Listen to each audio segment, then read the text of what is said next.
Alright, what's poppin', people? First video after hitting 100 subs, and it's not the special, but I did want to cover the finals games from NU Open, which just concluded. Won by the wow, the music is too loud, what the hell? Let me pause this real quick. Alright, now you may be asking, why did I not just restart the recording? Well, to that I say I do what I want. Anyhow, yes, I wanted to cover the finals replays of NU Open, again won by Davon, because I think this was a pretty interesting series, and I'm just very happy for Davon. So, some background on each of these players. I don't know as much about Moutemoute as, if that's how you say his name, as other people do. I do know that they're primarily a UU player, if I'm remembering correctly, but they've gotten into NU recently. I remember seeing them laddering around high 1400s, 1500s on the ladder, which, pretty impressive. Obviously the ladder's not the hardest thing ever, but to see someone pick up the tier from what I could tell in a pretty short amount of time, I still think that says something. And obviously he made it NU Open Finals, so overall as a player, it shows, in my eyes, he is able to pick up tiers, at least this one. Well, too much struggle. And then you've got Davon. Now, in my opinion, out of all the people in the NU pool, I think Davon was the biggest snub in terms of people that didn't get drafted for Snake Draft. I think Davon has demonstrated over the past year plus that he is more than just another NU player that frequents the room. I think he's really good. I feel like there was something else that Davon had done in recent time that people were bringing up as a talking point, as in wow, this person with X accomplishment didn't get picked up to play X tier, kinda cringe, bro. But obviously he made NU Open Finals here, ended up winning it. And I believe he's had just general success in seasonals as well. He had a rough NUPL showing this last year. I think it would have been, about 4 months ago at this point. I think that may have dissuaded some people from looking at him in a more serious scope, because it's really the only team tour setting he's ever played in. And individual tournament success will only carry you so far. You do really have to have a breakthrough on the individual tour scene to get looked in the eyes of these managers as someone that's, a viable pickup. And I do think that this NU Open win should help, get people looking at him in a more positive light. I do believe that he's been slept on, and I hope this wakes people up. Davon's legit, and I think this series helps prove it.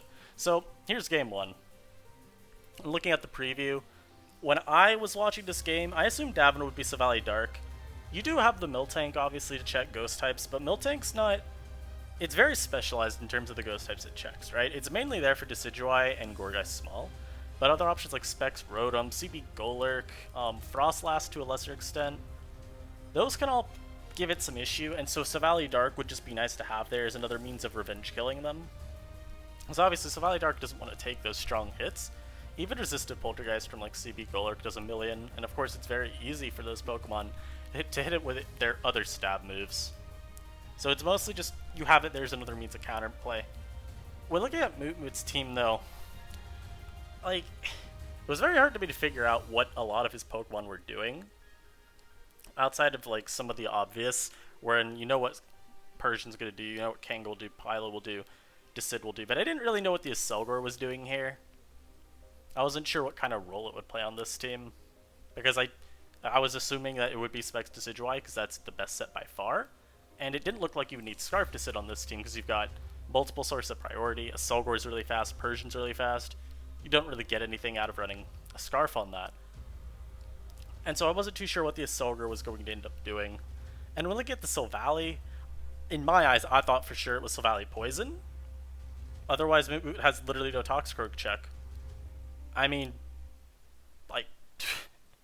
Toxicroak can switch in pretty easily against his team onto Persian, on the Aselgor. It can pivot under certain circumstances to Decidueye. And the only real way that he would have had to deal with it otherwise would be outspeeding with Kanga and Earthquaking.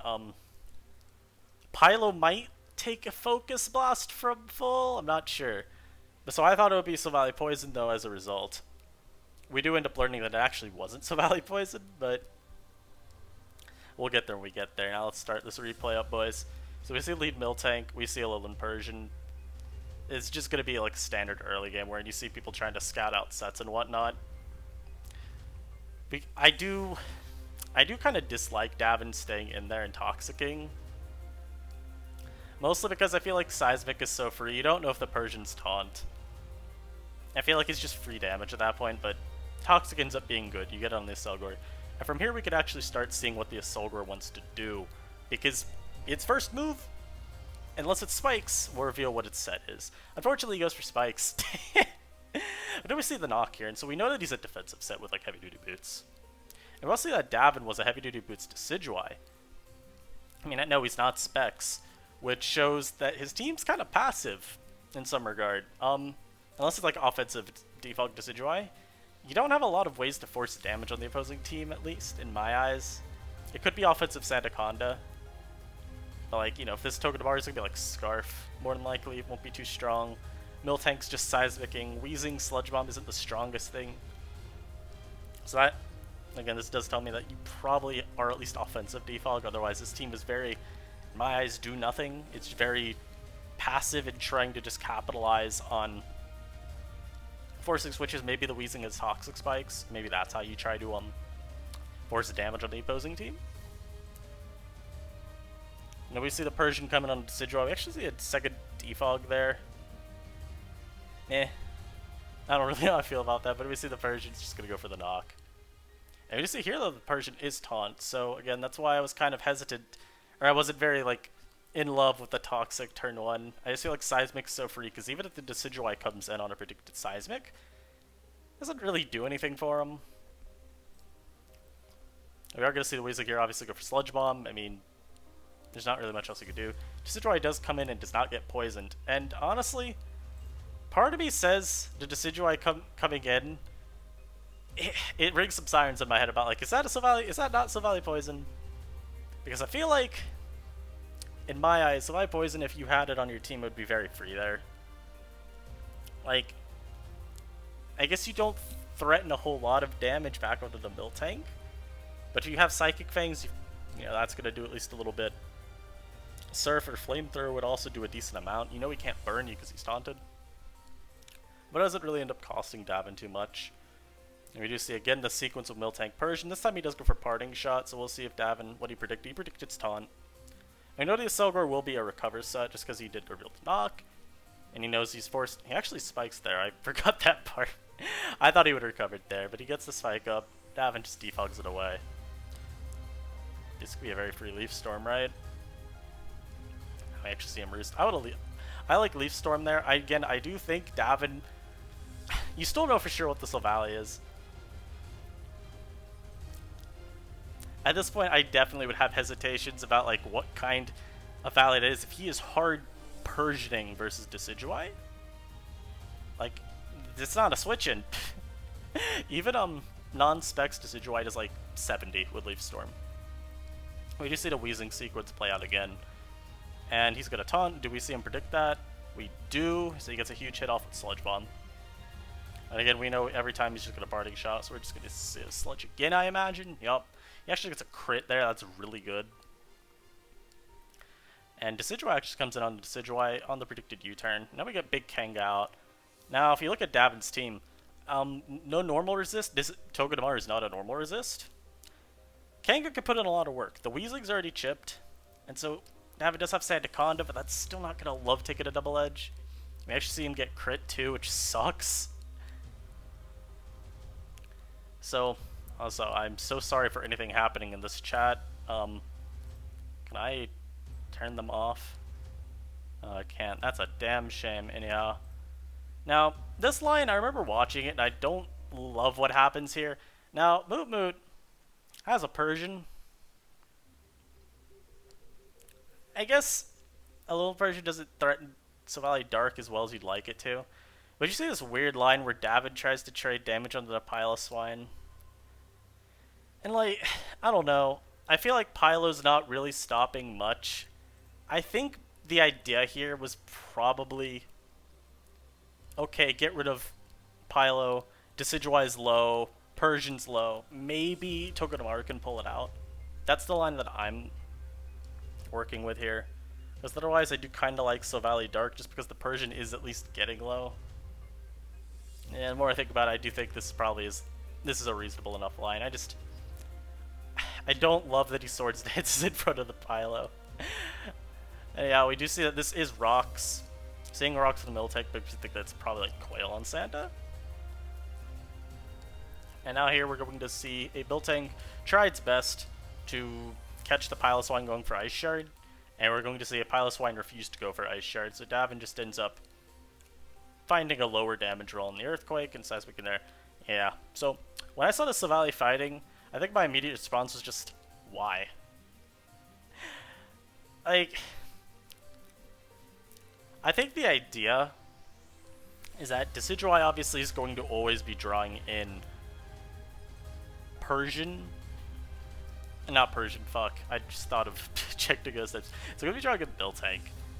And so you can really easily get Silvally fighting in versus something that can threaten.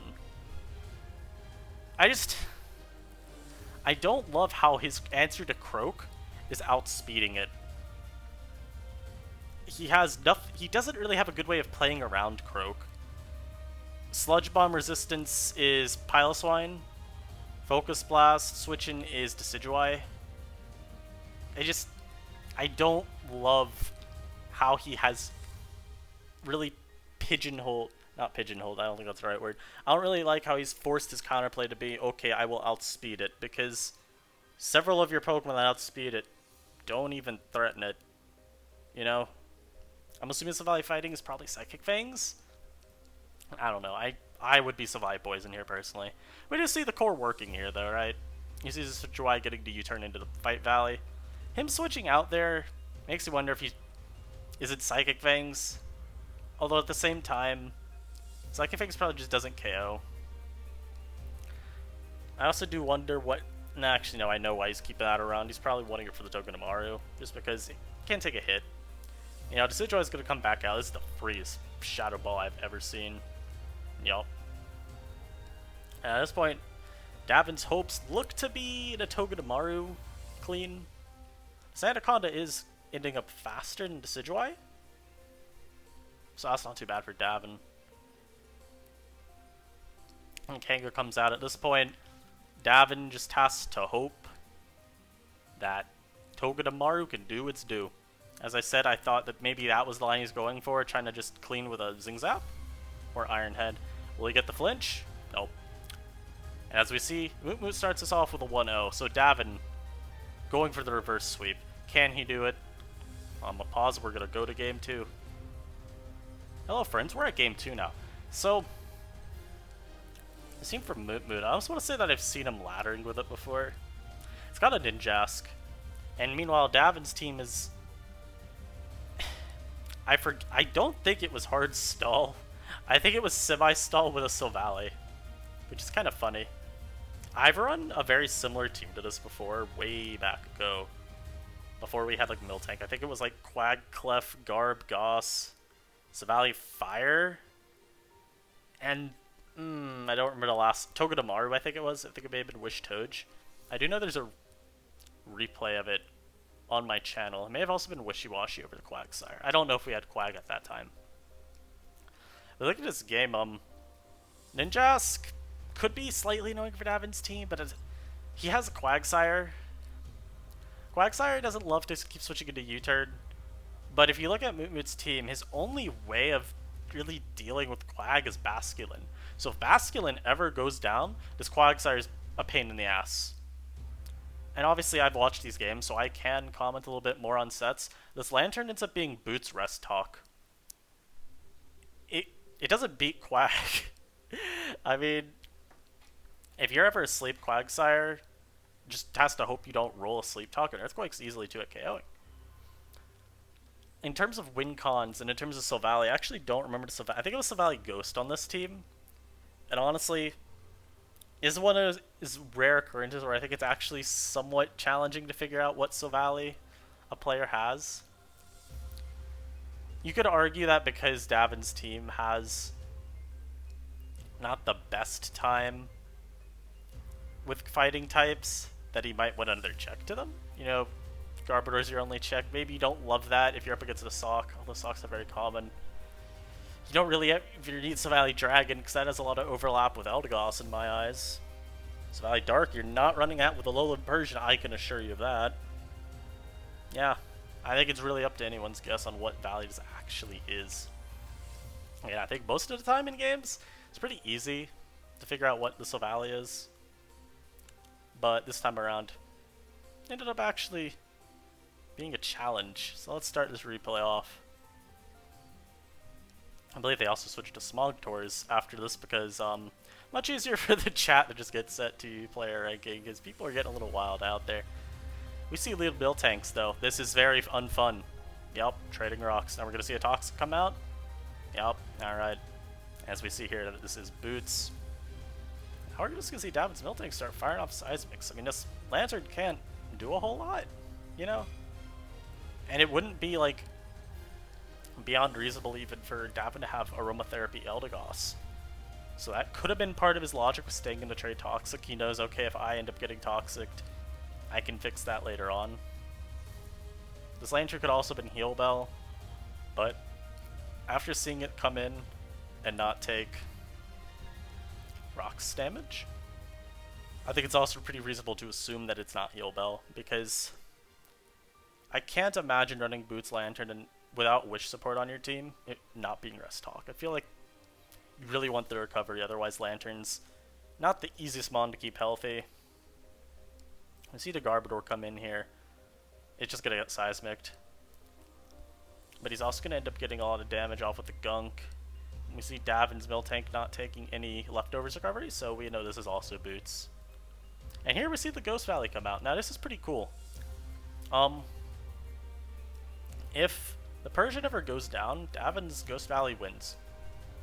Like, it's simple as that.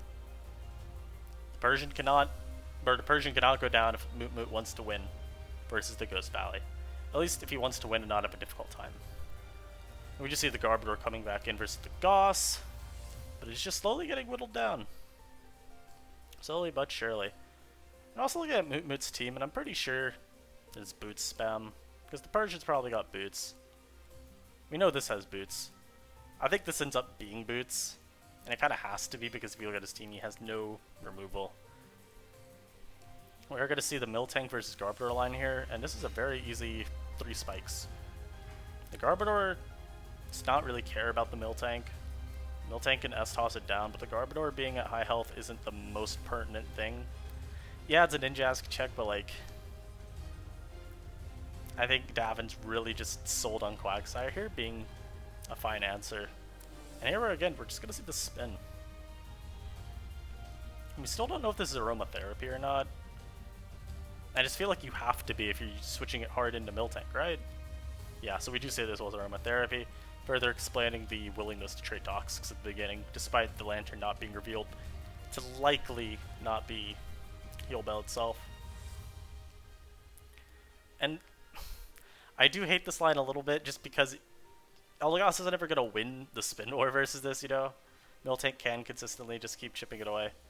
We do see the Silvally Ghost get the free in here. Now, we do also see it being sub. Obviously, again, I knew it was sub. But this is a really cool set for this reason. Miltank being everywhere. Silvally Ghost not having the best matchup into Miltank. Subsets, as a result, end up arbitrarily just beating Miltank. You don't have a way to take advantage of it anymore unless you are, like, Scrappy offensive Miltank, which isn't a common set at all. It is very rare to see it. You can see it on some offense teams, but beyond that, you're pretty much always just going to see the standard defensive Sap Sipper stuff. I mean, we should be going Persian here, yep, and this is the easiest X-Scissor ever. Wow, that did 29. I hope you just X-Scissor again for another 29. What's funny is that if this ever gets a sub up again, though, he does end up claiming the Persian's life. We do see the parting shot there. I wonder if Davon had been more aggressive and just X-Scissored, how well that would go on that. Oh no, accidentally reset. Oh, that's very doomed. But as you see there, look how little damage that Ninjask does, man. Like, come on. Alright, so here we go. Yeah. We're gonna see how little that Ninjask does. It doesn't even 2-hit KO the Persian. This is what I mean by this mod's not very strong. If you don't get sword sets ups, you just don't break things. First, it's just bulky enough to actually eat up 2 U-turns and still be alive to tell a tale. I think that's really funny. We're all gonna see the ninjas come in now, though, and KO it. Psych, the Garbor's coming in, my bad. Ooh, reserving another sack, which is nice for the Basculin. We already see it. This thing already has one more switch in after this. So Davon very heavily prioritizing getting all these hazards up. So gotta reward him. And we see him locking into Ice Beam here. Quagsire just gets to click Earthquake. So it is simple as that. Psyche goes for Toxic. I'm bad. Clicking Toxic is also pretty free there. And getting Toxic off the build tank is super good. We're gonna see the Bastion come back in here. Very aggressive play gonna be rewarded. And it looks like Davon is gonna end up sacking this to Hydro. Yep. But now the Basculin's gone. Do we spin here? We Giga here. I was hoping he spun. As it does make sense for Moutemoute to want to save the Bask for fodder. You are going to see Davon just, again, getting a little bit more chip on the Ninjask. And this is going to make Quagsire's time at least a little bit easier because you don't have to Toxic stall it for as long anymore, which is nice. We're going to see the Persian sequence versus the Eldegoss yet again play out. He is going to be able to, again, that preservation of a sack, very helpful. He's going to be able to prevent the spin. And just keeping rocks up is nice.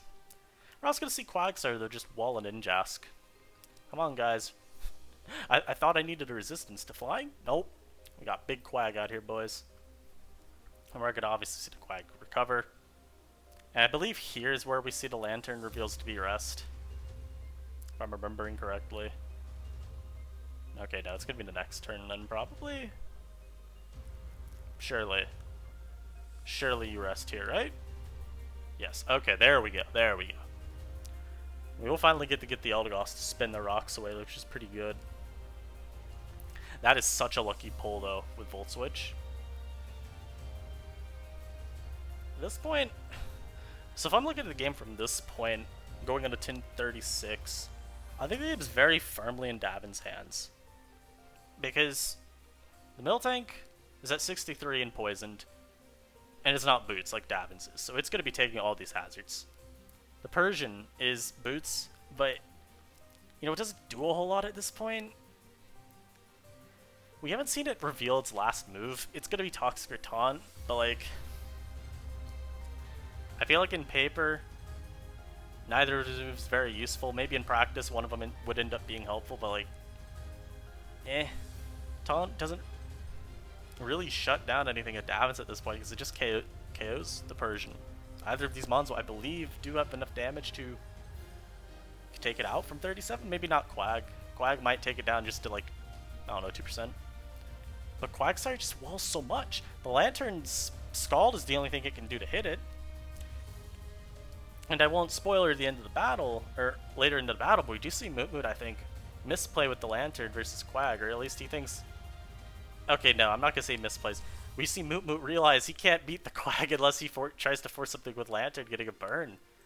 The Quagsire's just in such a good position, because, as we established earlier, this little dead fish, the only way for Moutemoute to, like, easily force damage. So again, Ninjas can U-turn all at once. I believe this is the line I'm talking about here. He has to roll Scald Burns. I mean, that's his only way. Yeah, this Earthquake is doing a lot. And so, we're going to see the Persian come out here. And yeah, doesn't faint from the Earthquake, but takes a lot. And of course, Quags are just going to continuously stall him out with Protect. Oh, it's a damn shame. Yeah, we never actually see the last move. Not sure what it is, honestly. Yeah, at this point, this doesn't need recovery. It doesn't die to anything on his team. Moutemoute can rest up here with Lantern if he wants to. He could try to stall an Earthquake. I do believe that might be what ends up happening here. He goes for just stalling out Earthquakes. That's really your only bet. You have to try to outplay every Earthquake. You're probably going to see him rest here? Yeah, he's just going to rest to try to take up another Earthquake power point. But literally, once this thing faints, he can't pivot around it anymore, and we're going to see him stand to try to pull a Scald. And he doesn't. And at this point, how do you break Quag? I mean, you can't outstall it with Miltank. And Ninjask just doesn't have the ability to break it unless it were to, like... I don't even know if critting it repeatedly would do it. You'd have to, like, get an SD up and then somehow crit it down. And it's not going to end up happening. Davon takes game 2. This semi-stall is very interesting. Like, I like the team. Hate that there's no flying resist. I don't like opening myself up to potential random nasty plot Rotom spin shenanigans. It's not a very common set, but it's at least somewhat annoying. But obviously, doesn't end up mattering here. Even the Ninjask, not able to break through Quag. He has at least Garbodor to help force extra damage on those U-turns. Let's head into game 3, boys. Let's finish off this series with a bang. Alright, so we're into the last game, and I see the mascot himself, Normal Stunfisk. I love this Pokemon. It's so fun to use. I like it because, again, ladder spams the fuck out of Ninjask. Normal's, like, Galarian Stunfisk, the one that everyone likes to use, it's a steel type. And so people appreciate it resisting both U-turn and the flying move that Ninjask will have. But all that ends up doing, at the end of the day, is giving up a shit ton of momentum. Whereas whereas Normal Stunfisk, you have static. You could run Toxic. You could justify Helmet a lot more easily, I think, on this Mon too. Just because of how it plays.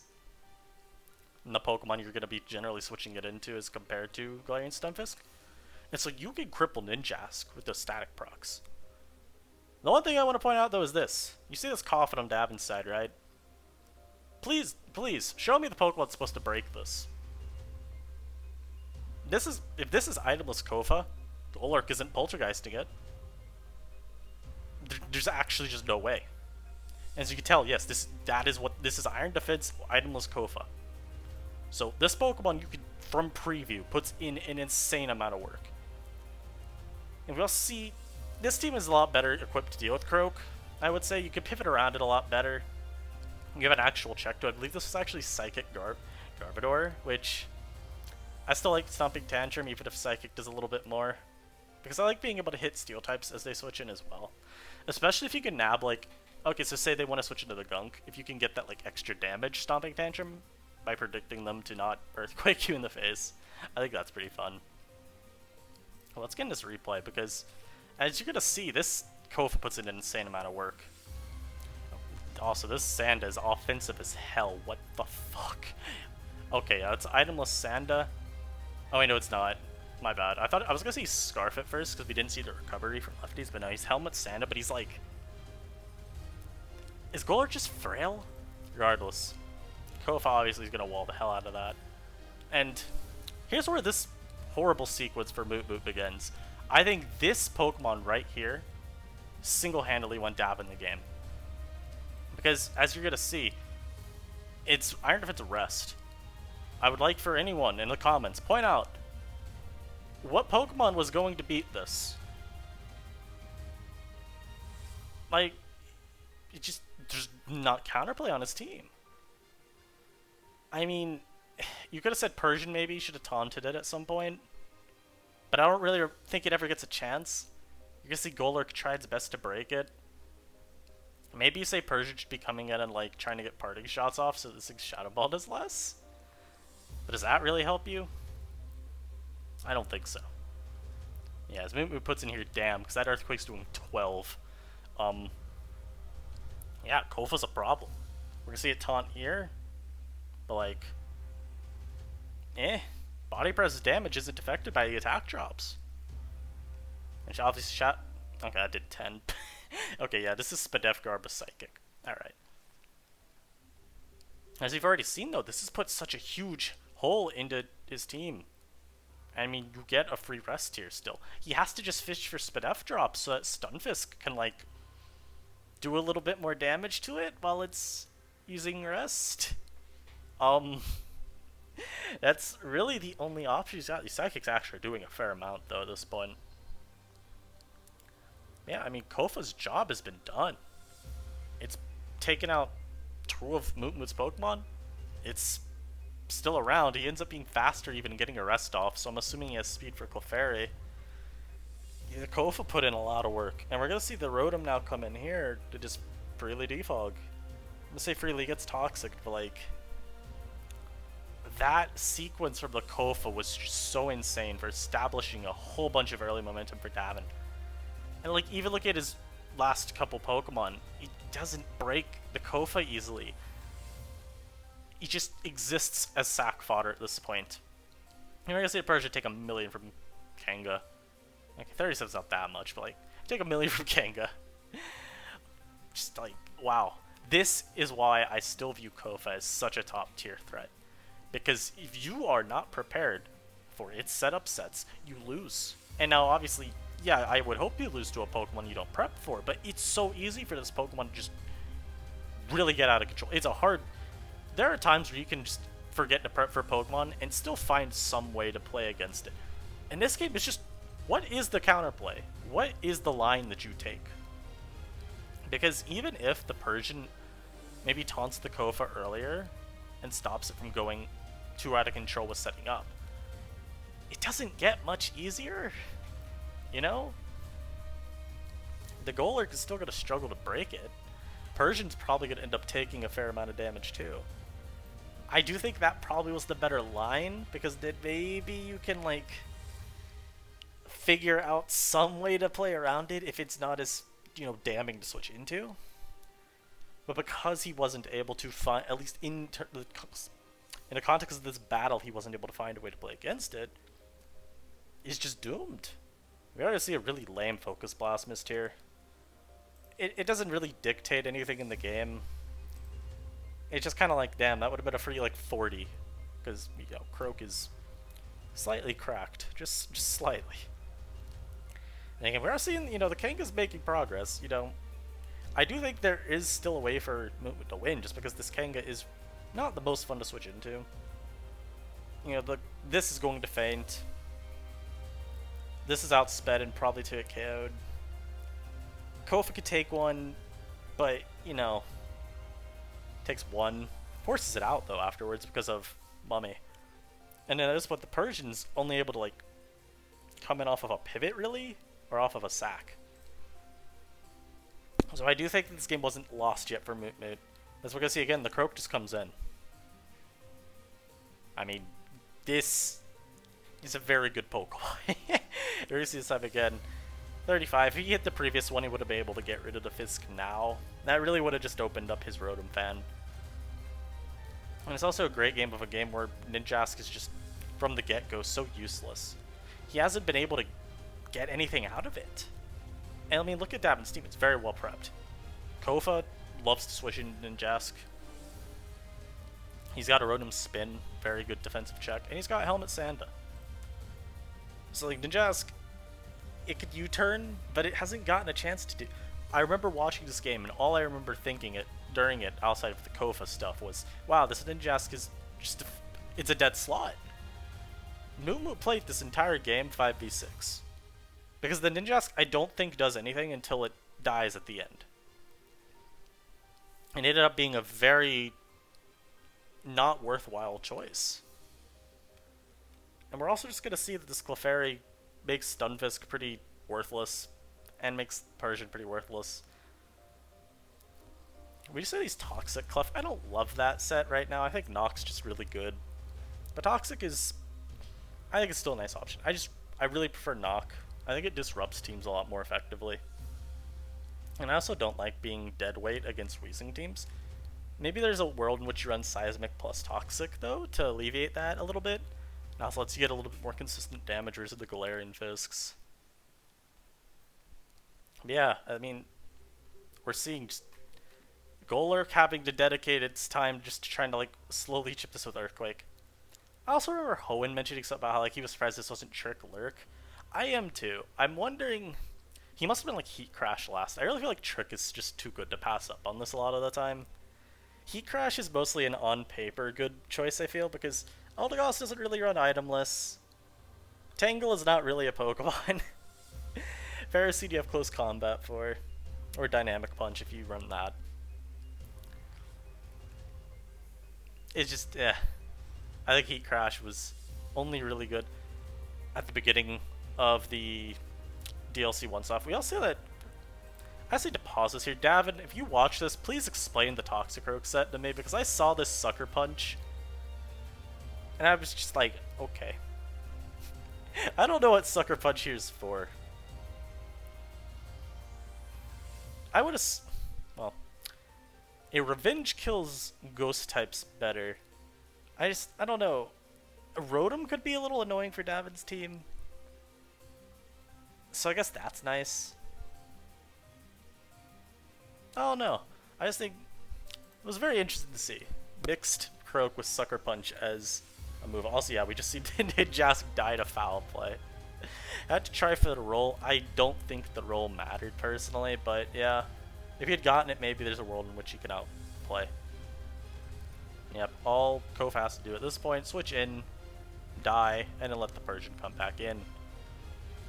And it was with this game that Davon finally broke through his proverbial glass ceiling and won in U Open. Big shoutouts to the boy himself. He's been such a nice presence to have around in the community, and I'm really hoping that this gets more eyes on him in the Team Tour scene because he deserves it. Dude's worked his ass off for the past, what, year plus? Put some respect on the man's name. Put some damn respect on the boy's name. And yeah, I hope y'all enjoyed this. This was kind of fun to cover. I'm not very good at going over replays, so hopefully this wasn't too cringe. But yeah, thank you guys for watching. I will see you next time. Hopefully with, oh, we got 2 more days in August after today, I think. Yeah. Yes, August is 31 days. Good, good, smart. Well, this might be going up on the 30th, so I don't really know what we're going to be doing these last couple days. I might get a live out on the 31st just to say goodbye to this cat-infested meta. Oh my lord, I really hope this meta changes a little bit. But until then, I hope you guys have a wonderful time. I will see you next time. Peace.